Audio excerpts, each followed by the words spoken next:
Chers amis de Paix et Guerre, je suis très heureuse de vous retrouver. Nous sommes le 14 janvier 2026 pour une, je crois, 106e mondoscopie que je vais probablement intituler les limites et les dangers de la pure politique de puissance.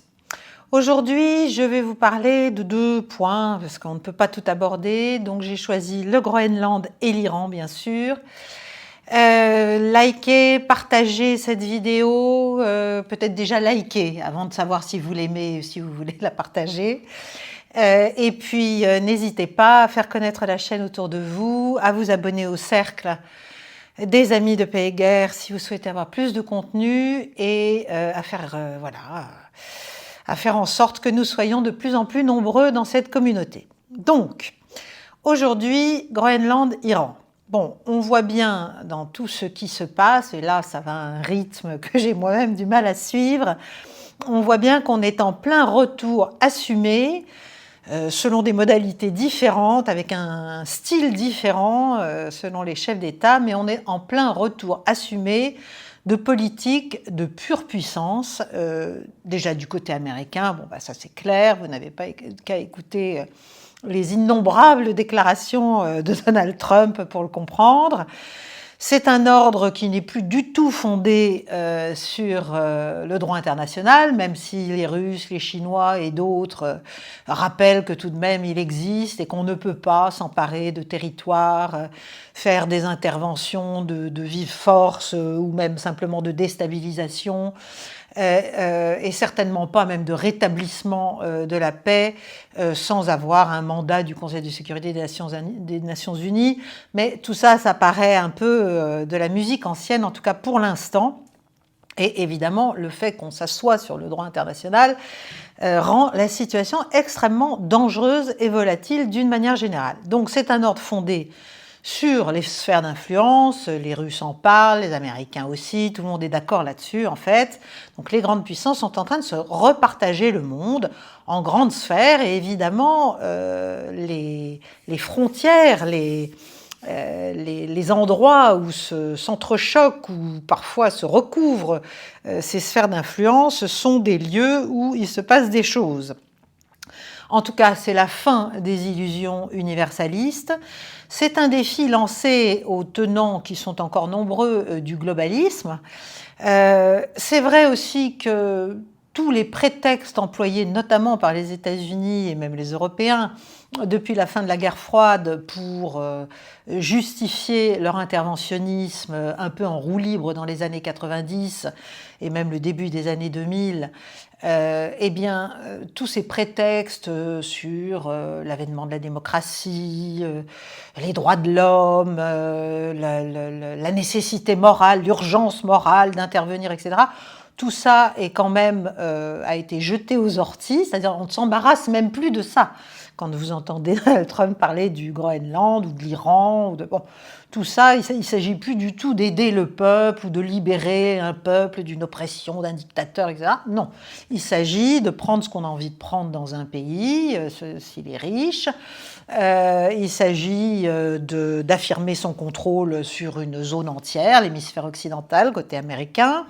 C'est la reprise en main de l'Amérique latine, en tout cas c'est ce qui est envisagé. Donc, plus de prétexte moral, il est mort. Et d'ailleurs, Donald Trump, lui, il explique que la seule limite, finalement, à sa volonté de puissance, c'est sa propre moralité. On ne sait pas très bien ce que ça veut dire. En tout cas, ça ne semble pas être un très grand obstacle. Bon.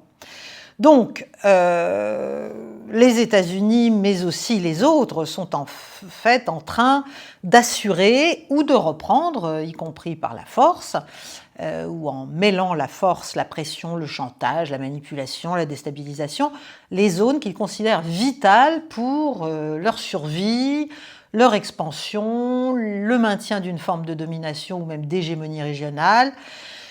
Voilà, bon, je vous ai expliqué dans la dernière mondoscopie qu'évidemment derrière tout ça, il y a un sursaut, mais je l'avais annoncé quand Donald Trump est revenu aux affaires, il y a un sursaut non plus de l'Occident, mais en tout cas de la puissance de tête américaine, face à la montée en puissance de plus en plus claire de ce qu'on appelle le groupe des BRICS, et bien sûr de ce qui va avec, c'est-à-dire une tentative de dépasser, de contourner et de se substituer éventuellement à l'hégémonie du dollar sur le commerce international.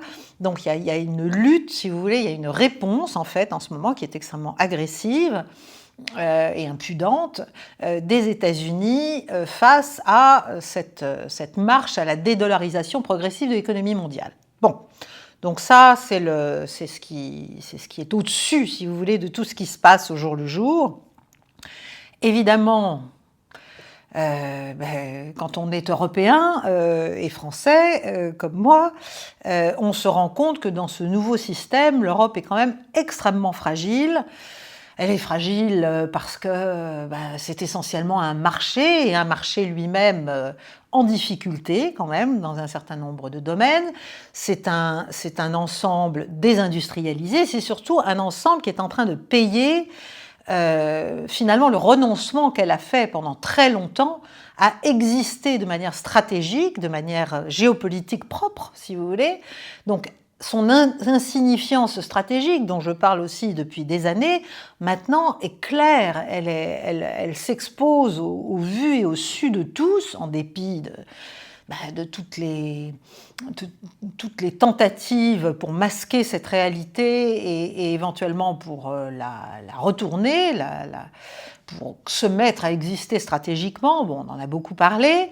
Donc, en dépit de ces prétentions, si vous voulez, il y a une limite de moyens réels quand même des puissances européennes majeures et bien sûr des autres.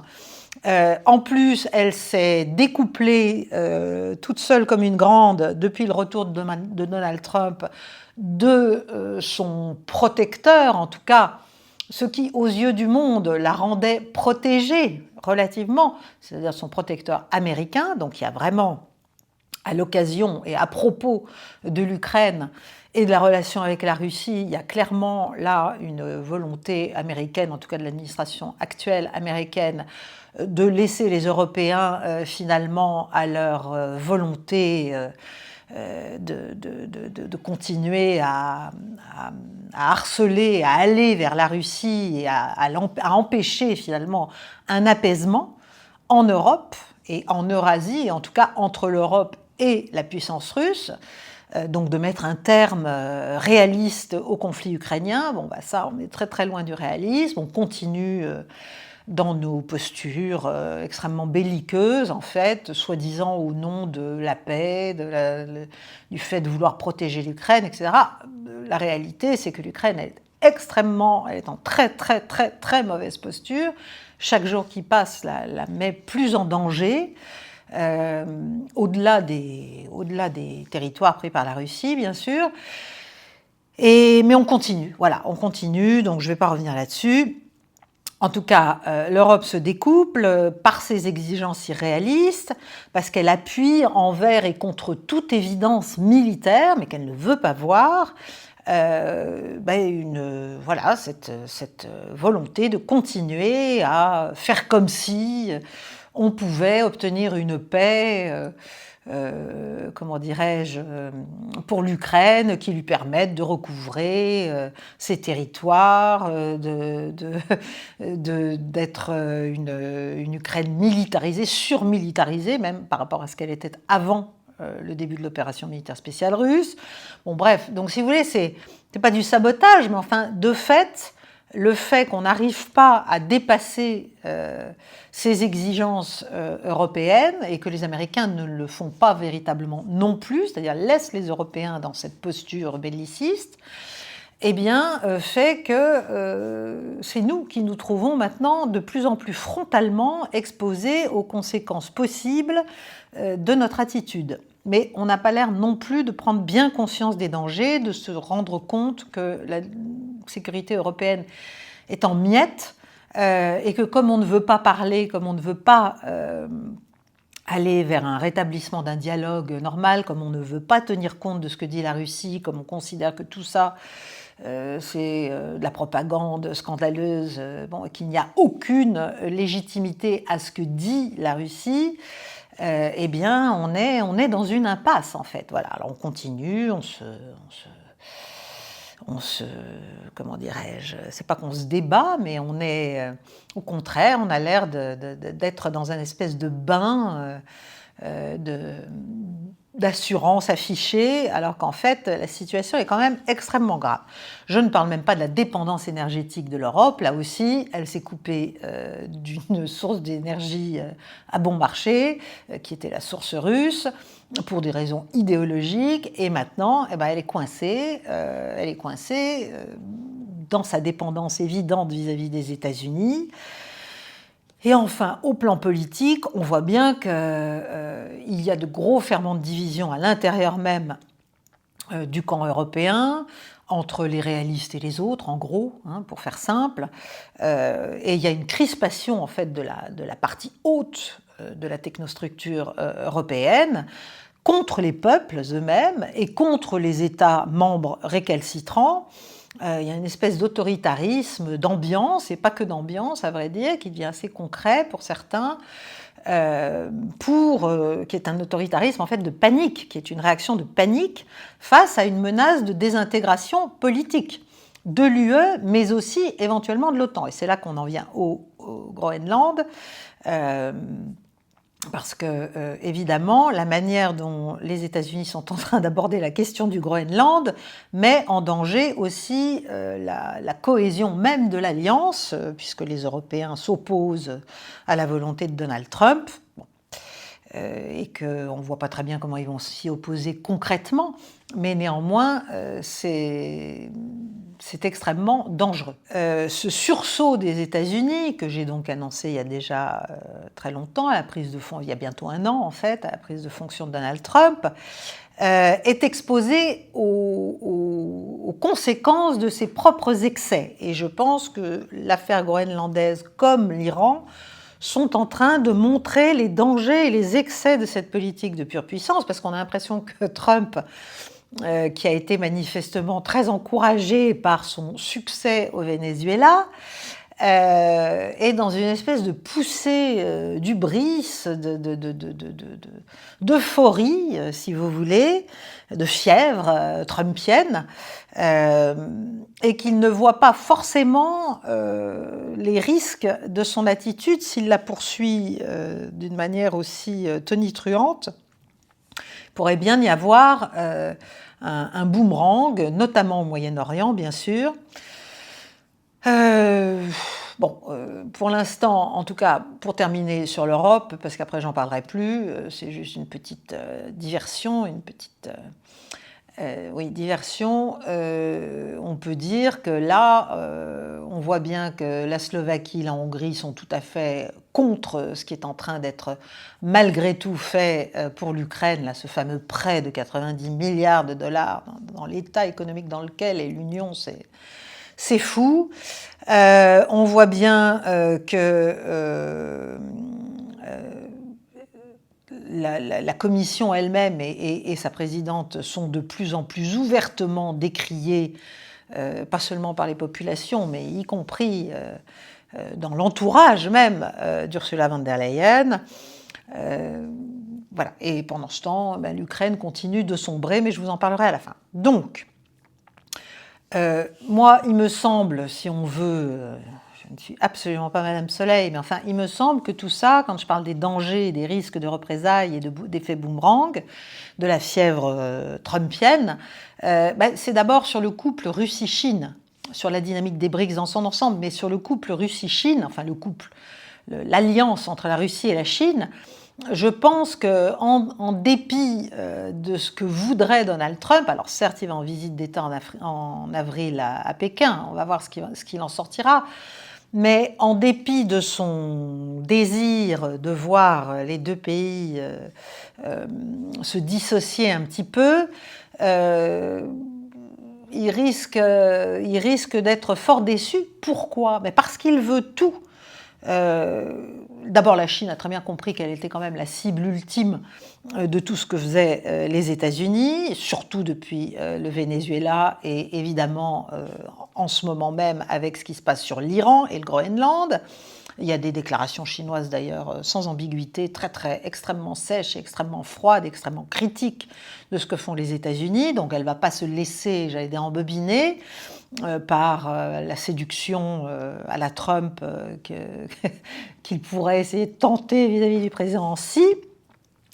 Mais surtout parce que Donald Trump est trop, et ceux qui l'entourent, sont trop gourmands et trop présomptueux. Ils veulent le beurre et l'argent du beurre. Et en fait, pour découpler la Russie et la Chine, il fallait faire en sorte que la Russie ait intérêt à rééquilibrer ses relations. Or, il fallait mettre, j'allais dire, Vladimir Poutine de son côté. Donc on a pu penser que ça commençait à être le cas cet été, avec le sommet en Alaska. Mais il fallait surtout comprendre ce que les Russes veulent, souhaitent, et les raisons pour lesquelles ils le souhaitent, donc la légitimité de leurs revendications, sur le dossier ukrainien. Or, comme Trump manifestement persiste à penser que la retenue russe ou la patience stratégique russe, c'est de la faiblesse, c'est du bluff, que finalement la Russie ne répond pas comme elle pourrait le faire à toutes les provocations qui sont faites à son endroit, eh bien il s'imagine qu'elle est faible, et donc au lieu de lui donner quelque chose en Ukraine, c'est-à-dire de faire un accord qui réponde aux préoccupations sécuritaires russes, c'est-à-dire reneutralisation de l'Ukraine, démilitarisation de l'Ukraine, enfin bon, tout ce que les Russes expliquent sur tous les tons depuis fort longtemps, et en tout cas depuis 4 ans, eh bien, il fait l'inverse. Il menace de sanctions, il explique qu'il est déçu. Il est déçu parce qu'en fait, l'accord ne se fait pas aux conditions qu'il aimerait. Mais il oublie la réalité militaire, il oublie la réalité aussi de la cohésion et de la puissance russe. Quoi qu'on en pense, quel que soit le parti qu'on prend, ce n'est pas le sujet. Le sujet est très concret, en fait, est très pratique, est très pragmatique, et c'est assez imparable. Or, il fait comme si cela n'existait pas, et autour de lui, on l'encourage à faire évidemment comme si la Russie était faible. Donc, en continuant de faire pression sur Moscou, finalement, il ne donne pas, et à empêcher ou à ne pas faire ce qu'il faudrait pour qu'un accord en Ukraine se fasse avec Moscou, entre Moscou et Washington, un accord réaliste, eh bien, finalement, il ne donne aucune incitation à Moscou. On ne peut pas tout avoir, c'est-à-dire il ne peut pas prétendre au découplage et en même temps ne pas donner à la Russie ce qu'elle veut, puisqu'elle n'est pas en position de faiblesse. C'est ça, c'est le mauvais calcul initial, c'est les présupposés, si vous voulez, mentaux de l'administration américaine, et en tout cas de Trump, qui font qu'il est coincé, en fait, d'une certaine façon, sur ce théâtre-là, pour l'instant. Alors, que fait-il? Donc pour moi, ça, c'est une erreur américaine stratégique majeure. Et je pense que c'est aussi pour ça qu'il en remet une couche sur le Groenland. Alors certes, il en parle aussi depuis quasiment qu'il est revenu au pouvoir, mais il voit bien que tout ce qui a été tenté, lancé, alors plus ou moins de bonne foi, parce que là on en vient évidemment à douter, depuis son retour au pouvoir avec Moscou, et notamment depuis août, c'est-à-dire toute cette diplomatie économique dans l'Arctique, avec l'énergie, avec les terres rares, etc., tout ce qui était en cours, en gros, entre Kirill Dmitriyev et les envoyés, les émissaires américains, tout ça est un peu, à mon avis, pour l'instant en panne, en tout cas officiellement, c'est sûr. Et officiellement, je ne sais pas à quel niveau de dialogue et de confiance on en est. Je pense qu'on est très très bas en termes de confiance depuis la fameuse tentative dont finalement il a été reconnu par la CIA même, à travers certains articles, qu'elle avait mis la main dans cette tentative d'attaque sur une des résidences de Vladimir Poutine, avec ces fameux 91 drones qui ont certes été tous arrêtés, mais dont les données retrouvées de localisation et de ciblage ont démontré que c'était bien la résidence de Valdai, du président russe, qui était la cible, et le centre de commandement souterrain qui est sous cette résidence Ce qui veut dire deux choses, ce qui veut dire que, enfin, du point de vue russe, qu'éventuellement les Américains auraient souhaité peut-être décapiter ou pouvoir se mettre en situation de faire une frappe de décapitation s'ils avaient pu affaiblir, s'ils avaient pu taper ce centre, peut-être, premièrement, mais surtout, s'il s'est agi à un moment donné dans l'esprit des dirigeants américains de faire une frappe qui pourrait viser Vladimir Poutine lui-même, c'est-à-dire éventuellement une tentative d'assassinat, si vous voulez, comment voulez-vous derrière discuter sérieusement? Les Russes sont polis, les Russes sont calmes, donc pour l'instant, donc ils veulent continuer les contacts diplomatiques. Mais vous comprenez bien, surtout qu'il se dit qu'en fait, au moment où cette attaque a été lancée, les deux présidents auraient été en communication et finalement, la Russie, enfin peut-être même que les Russes auraient laissé penser à Trump que Vladimir Poutine se trouvait à cet endroit-là pour voir ce que les Américains feraient. Or, ils ont fait le pire, c'est-à-dire ils ont laissé advenir cette attaque, à moins que Trump n'ait vraiment plus du tout la main sur la CIA et que la CIA l'ait fait sans qu'il ne soit au courant. C'est encore une autre hypothèse. Donc ça veut dire qu'en fait maintenant les Russes ont compris, s'ils n'avaient pas compris jusque-là, que tout c'est pour parler, tout ça, c'est bien gentil, mais en fait, pendant ce temps, les Américains continuent avec cette idée d'affaiblir, de taper, de faire du régime Tchétchène en Russie aussi, et surtout de dézinguer, si j'ose dire, déboulonner le pouvoir de Vladimir Poutine. Bon, donc là, on est quand même dans une aggravation, un durcissement entre Washington et Moscou, et évidemment, il y a eu déjà des représailles, il y a eu notamment le lancement d'au moins un autre Orochnik aux frontières de l'OTAN, aux frontières de la Pologne, enfin vraiment dans l'Ukraine de l'Ouest, on va dire, qui est un peu passé inaperçu parce que c'est à ce moment-là que l'Iran est arrivé sur le devant de la scène et les manifestations, etc. Donc ça n'a pas été trop repris, et je pense qu'ici, évidemment, en Europe comme aux États-Unis, on préfère ne pas trop en parler, mais les Russes ont quand même répondu. Et ils répondent aussi par des campagnes de frappe extrêmement massives depuis, sur l'Ukraine, bien sûr, qui est désormais partiellement quand même privée d'électricité et de chauffage. Voilà, donc on est dans une situation quand même d'aggravation, si vous voulez, de détérioration.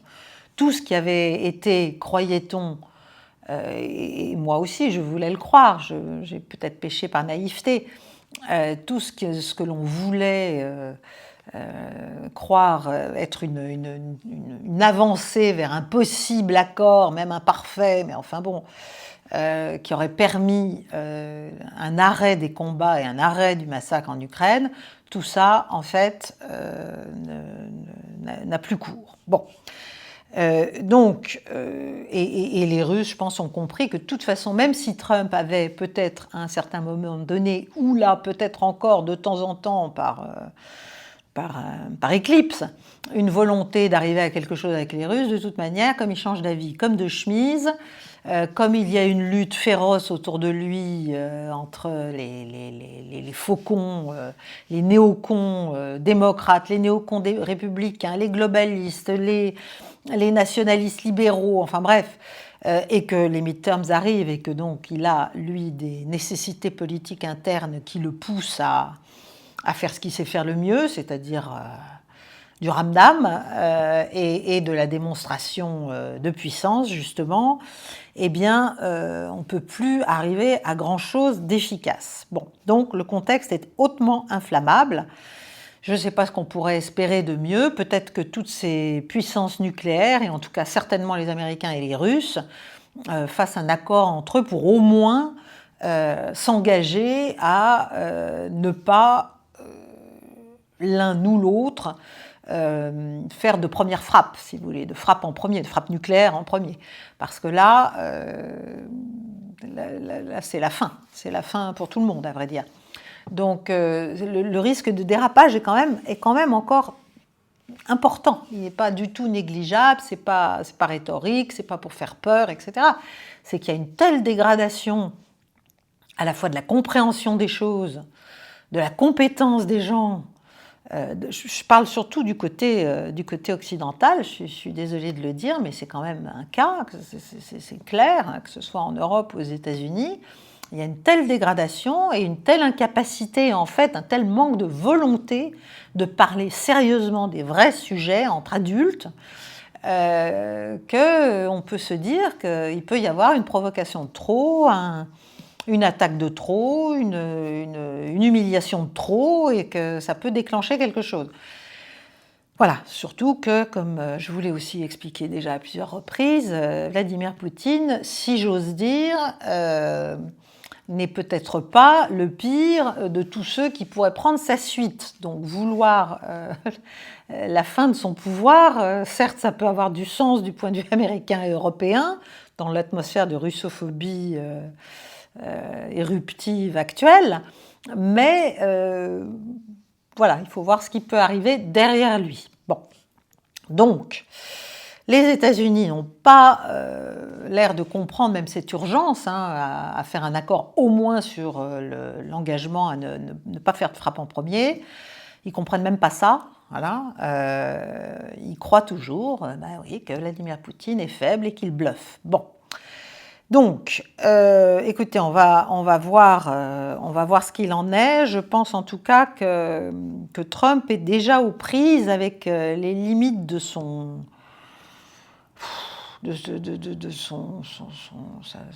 hyperactivité, si vous voulez, où en fait, voilà, c'est un peu qui trop embrasse, mal étreint, quoi. On ne peut pas tout faire en même temps, tout vouloir en même temps, ne rien donner, continuer à faire des pressions quand on prétend négocier, faire des frappes en pleine négociation, comme il l'a fait pendant la guerre des 12 jours. Bref. Et parler de l'assassinat des chefs d'État ou même le fomenter. Bon, encore une fois, cette affaire des 91 drones fait couler beaucoup d'encre au sein de tous les analystes, donc je ne peux pas vous dire que ça a été le cas, mais enfin, c'est quand même un peu le consensus qui ressort de l'écoute de tous les gens sérieux. Voilà. Évidemment, on n'en parle pas ici, hein, ça n'irait pas du tout avec le narratif dominant. Bon. Donc, est-ce que Donald Trump va arriver à maîtriser sa volonté de puissance? Parce que la roue de la fortune, ça tourne. Hein. Je ne pense pas au jeu, je pense à Fortune sur la boule avec son gouvernail, ça tourne. Elle a vous savez, elle a une mèche, l'allégorie de la fortune, là, qui s'appelle, on l'appelle aussi Ocasio.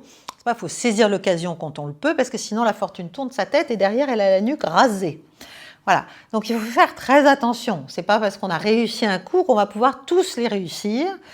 Ça peut être aussi un coup de poker, et même si Donald Trump se mettait à jouer au jeu de Go et à essayer d'encercler la Chine, parce que c'est quand même ça l'idée de manœuvre, en la privant, en asphyxiant sa croissance, en la privant de ses alliés, de ses sources énergétiques, etc., tout ça, c'est éphémère, c'est aléatoire, c'est fragile, on ne contrôle pas tout. C'est aussi à ça que servent les Nations Unies, le Conseil de sécurité des Nations Unies, c'est-à-dire des instances où on peut quand même dialoguer et réfléchir sérieusement quand la tension monte trop fort, où les ambitions des uns et des autres deviennent trop délirantes et trop dangereuses. Voilà. Donc,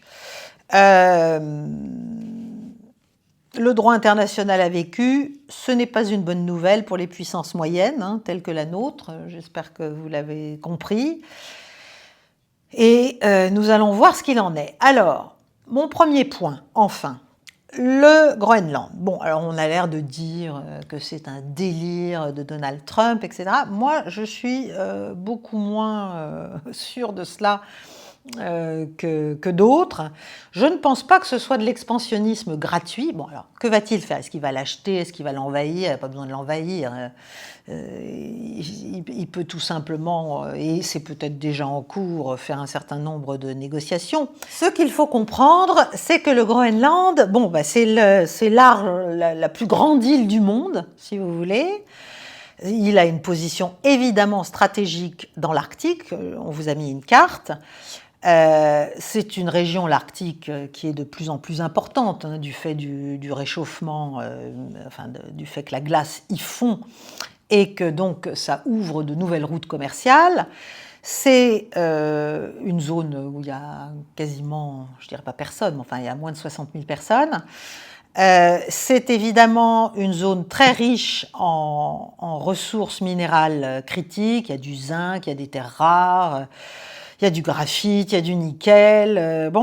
Et il y a bien sûr une base aérienne américaine là, il y a aussi une base spatiale à partir de laquelle les Américains surveillent en fait ce qui se passe. C'est un endroit très important pour la détection de ce qui se passe dans l'Arctique et dans l'Atlantique. Il y a aussi de l'uranium, il y a aussi du gaz, il y a aussi du pétrole, enfin il y a beaucoup de choses au Groenland. Et évidemment, dans la compétition très large avec la Chine, mais aussi avec la Russie, plus directement, là, on voit bien que c'est un endroit très important. Il y a en plus une sorte de corridor stratégique, si vous voulez, entre le Groenland, l'Islande et la Grande-Bretagne, qui est tout à fait important, tout à fait cardinal pour la détection, l'observation, l'anticipation et, si nécessaire, la réaction face à des forces russes, par exemple, qui avanceraient, puisqu'on est, on est dans les jeux de guerre.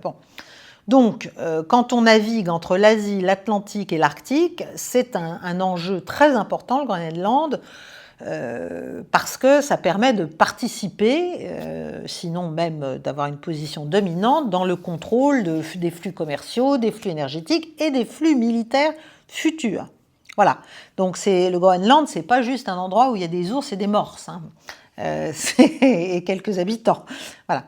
Donc les États-Unis veulent, depuis déjà quelque temps, construire un certain nombre d'autres infrastructures, si vous voulez, pour compléter leur base qui est dans l'extrême nord du Groenland, et pour aussi, comment dirais-je, mettre en œuvre, ou en tout cas rendre plus solide, ce qu'ils appellent leur projet de dôme d'or, enfin Golden Dome, qui est un plan de sorte de bouclier antimissile. Et évidemment, ça leur permettrait aussi d'avoir une sorte de surplomb, si vous voulez, par rapport à la Russie, en pouvant extraire eux-mêmes des minéraux critiques de là. Et aussi, ça réduirait leur dépendance par rapport à la Chine et par rapport à toutes les chaînes d'approvisionnement, si vous voulez, chinoises. Parce que si la relation se tend avec la Chine, il ne faut pas oublier que le marché américain, il vit aussi partiellement, mais de manière importante, de produits chinois. Et donc, les Chinois ont aussi un levier, enfin un moyen de pression très important sur l'économie américaine à travers cela. Bon, donc Trump, ça fait récemment, il a réaffirmé son intention de l'annexer. Bien sûr, il argue du fait que ça empêcherait la Russie et la Chine d'envahir un membre de l'OTAN, c'est en l'espèce le Danemark. Moi je pense que c'est pas du tout le sujet. Le sujet, c'est ce que je viens de vous raconter. Je pense qu'il aurait plutôt intérêt, et peut-être que c'est ce qu'il a en tête, à l'acheter, et à l'acheter à bas prix, c'est-à-dire en faisant comme il fait toujours, c'est-à-dire une pression économique, militaire forte, et puis il dit finalement, je vous propose autre chose pour éviter l'intervention militaire. C'est un peu la méthode quand même. Bien sûr, les Européens se sont opposés à cela, ce qui est assez logique, que ce soit les Britanniques, les Allemands, les Français. Ils disent qu'ils vont mettre des troupes, ça m'étonnerait beaucoup. En revanche, je pense que il est très possible que Trump avance sur ce dossier. Il ne faut pas oublier que tout ça, ça se situe aussi dans des préoccupations de politique intérieure. C'est tout ce qu'on appelle la forteresse américaine, la forteresse Amérique. Et tout ça, c'est dans le fameux document de stratégie que je vous ai mis aussi en description d'une précédente mondoscopie. Et ça va dans le cadre de la restauration de l'hégémonie des États-Unis sur ce qu'ils appellent l'hémisphère occidental. Bon, donc, c'est aussi une manière de trouver, en pompant ce qu'il y a à pomper dans le Groenland, de l'argent peut-être pour financer ce budget de la défense dont Trump vient d'expliquer qu'il devrait passer de près d'1 trilliard à 1,5 trilliard, n'est-ce pas, de dollars par an. Si vous voulez, tout ça fait sens, entre guillemets, pas seulement dans l'esprit un peu, comment dirais-je, agité, explosif de Donald Trump, mais ça fait sens en termes de restauration agressive, s'il le faut, d'une forme, non pas d'hégémonie, mais en tout cas de dominance régionale des États-Unis sur cette zone. Bon, on verra. Ce qui est certain, c'est que s'il fait ça, ça va quand même abîmer encore plus les liens avec l'Europe et avec l'OTAN. Ça permettrait aussi peut-être, alors paradoxalement, à l'Amérique de garder un poids et une influence importante sur la relation avec la Chine, avec la Russie, dans la perspective d'une fin du conflit ukrainien ou d'un étouffement provisoire du conflit ukrainien. Voilà, en Europe, parce que les Européens, ils vont peut-être continuer leur posture, je ne sais pas jusqu'à quel point, parce que ça devient un peu vain, mais bon, ils vont peut-être commencer je l'espère, à réaliser la folie que c'est pour eux. Voilà, donc je termine avec le Groenland pour vous dire que, je suis incapable de vous dire ce que va faire finalement Trump, si des négociations sont en cours, je le pense, comment ça va se passer, comment ça va se dérouler, mais il est clair que c'est une manifestation de puissance qui est quand même basée sur des considérations pragmatiques, et une estimation finalement des positionnements et des postures nécessaires des uns et des autres dans cette partie-là du monde, j'allais dire à moyen et long terme, voilà, pour les États-Unis. Deuxième point, on passe à l'Iran, parce que le temps passe vraiment trop vite. L'Iran, c'est une vieille histoire, faire tomber le régime iranien, etc., ça fait quand même plus de 20 ans maintenant, quasiment, qu'il y a des sanctions sur ce pays, que donc il s'agit par cette politique de sanctions de frapper la population pour qu'en retour, comme dans d'autres endroits du monde, elle finisse par déposer son gouvernement, pour le contester suffisamment fort pour qu'on puisse derrière imaginer une intervention éventuellement plus directe, militaire, pour aider, n'est-ce pas, pour aller au secours de cette population qui se serait soulevée contre ces autorités. Bon, le problème, c'est que ça ne se passe pas comme ça. Alors, en 2009, il y avait eu un rapport de la Brookings Institution, qui est une sorte de grand think tank américain, qui avait bien expliqué ça. Ça s'appelait « Quel chemin vers la Perse ?» Effectivement, on avait un peu le mode d'emploi de tout ce qui se passe, c'est-à-dire pression économique, ça c'est les sanctions, infiltration, terrorisme, et puis éventuellement guerre réelle, et puis tout ça on fait un mixte, on combine tout ça et on applique, et tant que ça ne marche pas, on continue à appliquer. Voilà où on en est. Donc c'est ça, c'est un peu ce qui est vu aux États-Unis pour l'Iran, plutôt contre lui. Néanmoins, face à tout ce qui vient de se passer, je pense qu'il faut être quand même extrêmement prudent, parce que la désinformation bat son plein. Je pense que vous l'avez vu, il y a des chiffres complètement fantaisistes sur les manifestations, sur l'ampleur des manifestations, sur l'ampleur des pertes, des morts. Évidemment, on passe sous silence le fait qu'il y avait quand même 2 types de manifestants. Je ne dirais pas que c'est comme chez nous avec les Black Blocs, mais enfin, il y avait des foules, il y avait une population qui effectivement n'en peut plus, qui subit l'hyperinflation, qui voudrait bien enfin que ces sanctions soient levées. Mais il y a surtout un certain nombre d'émeutiers, et un grand nombre d'émeutiers qui sont venus se mêler à cela, un peu comme toujours, chaque fois qu'on lance une opération de régime change, c'est-à-dire on fait en sorte d'exciter, si vous voulez, les populations, et derrière de provoquer une répression des forces du régime que l'on cible, que l'on veut déstabiliser, pour que la répression dépasse les bornes et que cela entraîne, si vous voulez, que ça fasse boule de neige et que les manifestations deviennent extrêmement importantes, etc., etc. Là, pour l'instant, ça semble avoir échoué. Encore une fois, je mets plein de guillemets parce que je n'ai pas... Il y a trop d'informations diverses dans tous les sens. Un officiel iranien aurait dit, sous condition d'anonymat, à Reuters récemment, enfin il y a 2-3 jours, qu'il y avait environ 2000 morts, beaucoup de membres des services de sécurité iraniens parmi ces morts, et des civils aussi, et que la plupart de ces morts seraient imputables justement à cette partie violente des émeutiers qui, eux, n'étaient pas là juste pour des raisons de contestation économique. Bon.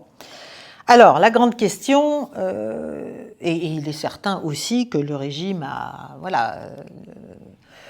exerce une répression, qu'il y a certainement aussi des exécutions sommaires, qu'il y a certainement tout un tas de choses terribles, mais il y a eu, d'ailleurs, il y a quelques jours, les ambassadeurs de l'Union européenne, je crois, et même britanniques, ont été conviés à Téhéran pour regarder un film qui leur montrait quand même les exactions d'un certain nombre d'émeutiers, y compris des choses absolument terrifiantes. Là, on les a forcés à regarder, si j'ose dire, c'est-à-dire sur le thème « arrêtez de faire comme si vous ne saviez rien, comme si vous n'y étiez pour rien d'ailleurs ». Bon. Donc, la grande question maintenant, c'est est-ce que, parce que là aussi il y a des déclarations américaines dans tous les sens, il y a un déploiement militaire, mais il n'y a pas encore de porte-avions à ma connaissance, américain. Il y a des déclarations donc de Trump sur le thème « Nous réagirons militairement si le régime tue des manifestants pacifiques, etc. » Bon, enfin, manifestement, c'est peut-être pas des manifestants pacifiques qui ont été assassinés, ou en tout cas pas majoritairement. Mais il y en a aussi d'autres où il semble faire marche arrière, il dit qu'il réfléchit. Bon, il faut se méfier parce que quand les États-Unis font des déclarations sur le thème « j'ai pas pris ma décision, je suis encore en train de réfléchir », généralement c'est que la décision a été prise. C'est ce qui s'est passé en juin dernier au moment de la guerre des 12 jours et du coup de pouce américain donné à Israël contre l'Iran déjà. Donc il faut être extrêmement prudent. Pour l'instant, ce qui a l'air de se confirmer au moment où je vous parle, nous sommes mercredi après-midi, c'est qu'il y a un apaisement des manifestations populaires contre le régime. Les ambassadeurs de l'Union européenne, du Danemark, de la Finlande ont demandé aux ambassadeurs dans leurs pays respectifs, aux ambassadeurs iraniens, à leurs ambassadeurs iraniens respectifs, d'arrêter la répression. Mais bon, voilà, vous voyez, ça va dans les deux sens. Je pense que il y a eu surtout d'énormes manifestations de plusieurs millions de personnes, manifestement, très organisées, très encadrées par le pouvoir iranien, en soutien au régime. Deuxièmement, il y a eu un blackout qui a très bien marché, d'Internet, mais aussi des téléphones mobiles et aussi du système Starlink. Parce qu'il faut savoir que ceux qui ont... Parce que donc c'est une opération quand même très préparée, probablement préparée depuis la fin de la guerre des 12 jours, ça veut dire pas un an, mais 8 mois, si vous voulez. Et il y avait, paraît-il, environ 40 000 systèmes Starlink qui avaient été introduits en Iran secrètement pour justement permettre la poursuite d'une communication pour que le régime ne puisse pas faire boîte noire, si vous voulez, pour étouffer la contestation et les manifestations pendant quelques jours. Donc, ceux qui sont derrière cette opération de déstabilisation, bon, c'est les usual suspects, hein, c'est toujours la même chose, c'est la CIA, c'est MI6, c'est bien sûr le Mossad. D'ailleurs, Mike Pompeo, ancien directeur de la CIA, et d'ailleurs il a été aussi secrétaire d'État, lui, les a félicités carrément. Il a félicité les agents du Mossad présents en Iran. Bon, ben voilà, ça a le mérite d'être clair, de leur travail au tout début des manifestations. Bon. Et le Jerusalem Post aussi a reconnu qu'il y avait des centaines et peut-être des milliers d'agents israéliens en Iran. Donc, tout ça, voilà, c'est une opération montée. Bien sûr, elle se base sur la réalité de revendications sociales, sur la réalité d'une situation économique et sociale très, très douloureuse, très difficile pour le peuple iranien. Mais derrière, il y a ce qu'on veut en faire. Et ce qu'on voulait en faire, manifestement, c'est d'arriver à déstabiliser le régime par l'ampleur et la durée de manifestations dites populaires, mais largement favorisées, on va dire. Bon.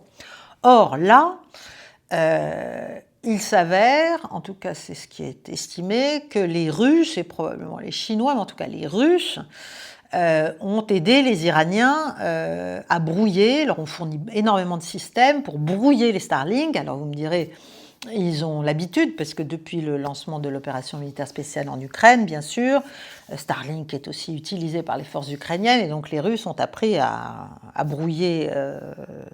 Voilà, ils ont l'expertise, ils ont la technologie, ils les ont donnés aux Iraniens, ils les ont aidés. Et donc ça a réussi à casser, si vous voulez, la communication entre les groupes violents d'émeutiers, ce qui a permis aussi aux autorités iraniennes de les identifier, de les isoler, de les combattre, de les arrêter. Donc voilà, on a une opération qui n'est pas du tout spontanée, extrêmement préparée, depuis des mois, mais ça n'a pas marché, ça a été étouffé, si vous voulez, à un moment donné. Et puis, il faut aussi dire que les forces de sécurité, que ce soit les gardiens de la Révolution ou que ce soit les Bassidji, les milices un peu paramilitaires, tout ça a tenu, que l'État a tenu, en fait. Voilà, que l'État a tenu. Donc, il faut quand même se poser des questions. Parce que, bien sûr... et puis, le fils du chat, là, qu'on a essayé de mettre un peu en avant... et qui a lui-même dit d'ailleurs qu'il préférait sa vie aux États-Unis, mais enfin bon, n'est pas en dehors de cercles restreints, anciens, et voilà, dont on peut comprendre les motivations. Le chat n'est manifestement pas très populaire. Bon.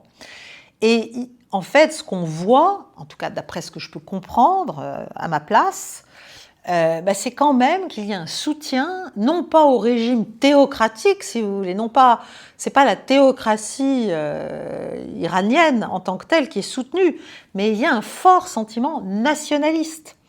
Et donc, bien sûr, sans doute une grande partie de la population iranienne voudrait que le gouvernement arrive à faire tomber ses sanctions, à ouvrir le pays, bon. Mais en même temps, face à une attaque aussi claire, aussi, comment dirais-je, coordonnée contre l'essence même de la société civile iranienne, parce que les sanctions, c'est quand même, elles s'exercent toujours contre le peuple, beaucoup plus que contre les élites. C'est contre le peuple pour le retourner contre les élites. Bon, donc...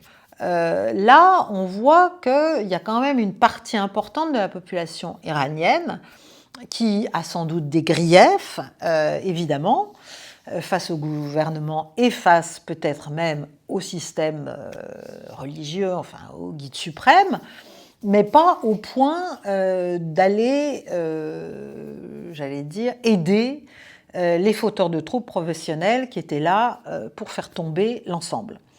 Donc la question maintenant, c'est que va faire Donald Trump? Est-ce qu'il va y avoir des frappes ou pas de frappes? Est-ce qu'elles vont être limitées? Moi, c'est ce que je pense, c'est que si elles ont lieu, elles seront limitées. Pourquoi est-ce qu'il y a une probabilité quand même importante qu'il y ait quelque chose au plan militaire? Parce que c'est une grosse frustration, c'est un échec, si vous voulez. Le Venezuela, ça a marché, mais là, l'Iran, on ne peut pas dire que ça marche pour l'instant. En tout cas, pas cette fois-ci. Pas cette fois-ci. Il est clair que... En plus, il est clair que les Iraniens ont eu le temps de se préparer, parce qu'en juin dernier, ils ont été surpris. Je pense que je vous ai déjà parlé dans une précédente mondoscopie du fait d'ailleurs que les Iraniens s'étaient rendus compte du niveau d'infiltration par des agents du Mossad très important chez eux. Et il y a eu donc des milliers d'arrestations, en fait, notamment au sein de la population afghane et notamment au sein des petites gens, de tout un tas de réfugiés afghans qui sont partout en Iran, mais surtout dans les villes, et qui servaient, parce qu'ils sont misérables, ils n'ont rien, ils n'ont pas de papier, ils ont des petits jobs, si vous voulez, ils surveillent les maisons, ils surveillent... ils font le ménage, ils font un certain nombre de choses, mais qui les rendent extrêmement précieux en termes de renseignement, bien sûr, pour des services étrangers, en l'espèce pour le Mossad. Donc, il y a eu tout ça, si vous voulez. L'Iran est en fait beaucoup plus préparé cette fois-ci qu'il ne l'était en juin 2012, où il était en plein processus de négociation. Souvenez-vous, on en était au 5e round de négociation avec les Américains à Doha. Donc, au moment où les frappes israéliennes ont commencé avec l'aval américain, et puis ensuite suivies par les frappes en soutien de Donald Trump sur le programme nucléaire iranien. Bon, avec des résultats difficiles à estimer, même encore aujourd'hui. Donc, il y a une frustration. Et quand il y a une frustration chez Donald Trump, ça peut très mal tourner, évidemment. Il n'est pas certain que cela retombe. Peut-être qu'il va y avoir, malgré tout, quelque chose. J'invite le président américain, qui ne m'écoute pas naturellement, mais enfin, à quand même bien se méfier de l'effet boomerang que pourraient avoir des frappes américaines importantes, mais même limitées, sur l'Iran pour une deuxième fois, dans une deuxième salve, si vous voulez, parce que l'Iran, c'est pas le Venezuela. D'abord en termes de défense propre, n'oublions pas qu'ils ont une capacité balistique importante et aussi balistique et aussi hypersonique. Il y a quand même, on ne sait pas, on parle de quelques dizaines et peut-être plus de missiles hypersoniques. Il y a donc un État qui tient. Il y a des forces de sécurité qui tiennent et qui n'ont pas réussi, qu'on n'a pas réussi à corrompre, pour les faire tomber, comme ça a pu être le cas notamment au Venezuela. Donc, s'il y a des frappes, ça va consolider le régime, ça ne va pas l'affaiblir. Et deuxièmement, la Chine et la Russie pourraient réagir différemment, si vous voulez. Et même s'il y a des frappes, et même si l'Iran tombait, je pense que ça ne fera pas mourir les BRICS, si vous voulez, pour dire les choses simplement. Donc, la question, c'est est-ce que Donald Trump va être assez prudent pour retenir son glaive, si j'ose dire, ne pas écouter son secrétaire au Trésor, qui a décidé aussi d'écraser, que ce soit la Russie, l'Iran, etc., Scott Bessent, que ce soit bien sûr son secrétaire d'État, Rubio, dont je rappelle qu'il est aussi le conseiller à la sécurité nationale, donc il peut changer de casquette, il peut dire on négocie... je suis le secrétaire d'État, on négocie, c'est-à-dire département d'État, c'est-à-dire ministère des Affaires étrangères, et puis il change de casquette et hop, il est celui qui, est aux premières loges pour conseiller le président sur le lancement d'éventuelles frappes ou actions militaires de vive force. Bon, l'Iran, de son côté, a menacé de représailles extrêmement lourdes sur les intérêts américains, sur les bases américaines dans la région, etc., etc. Donc il faut faire attention. Voilà, je pense que... Et en plus, il y a déjà des effets mauvais, si j'ose dire, du point de vue américain, c'est-à-dire que vous avez la Turquie, qui, en dépit de ce qu'on lui a promis sur l'F-35 et du double jeu qu'elle joue perpétuellement, vient de demander officiellement son entrée dans les BRICS. Et ça n'est pas rien. Parce que justement, Erdogan, pour l'instant, était entre chèvre et chou tout le temps, en essayant de grappiller ce qu'il pouvait d'un côté comme de l'autre.